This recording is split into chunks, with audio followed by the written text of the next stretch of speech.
امام بخاری رحمه الله په صحیح البخاری کې د ام المؤمنین عائشه صدیقه نقل کړی دی یو يهودي پر رسول الله باندې سلام واچو نو په هغه سلام کې وته السلام علیکم السلام علیکم دا معنا دا چې پتا دې مرګ او لعنت او غضب وي سام مرګ کوم وي لعنت او غضب کوم وي نو بلې کې ام المؤمنین عائشه صدیقه رضی الله عنها د پردې اخوا لا استوا هغه ډېر غوسه شو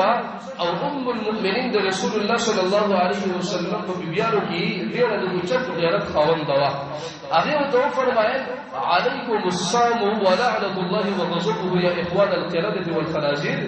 اے د خنزیرانو او د شادوګانو بجورونو په تاسو د لعنت او غضب او مرګ وي تاسو محمد رسول الله مبارک دې الفاظ وي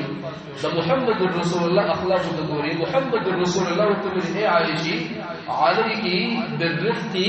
فإن الرفق لا يكون في شيء إلا زانه ولا ينزع عن شيء إلا شانه دربی په یو شي کې نه مگر هغه شی خستکی او دربی د یو شي نه لوزي مگر هغه شی بدرنګ کوي او خرابوي دربی ګورا يهود سره رسول الله صلى الله عليه وسلم دربی کولا ام المؤمنين عائشه تقول يا رسول الله اولم تسمع ما قال ولو لنتدي مطبخته صب بارك سوره لقد خير لي رسول الله صلى الله عليه وسلم فرمایا اولم تسمع ما قلت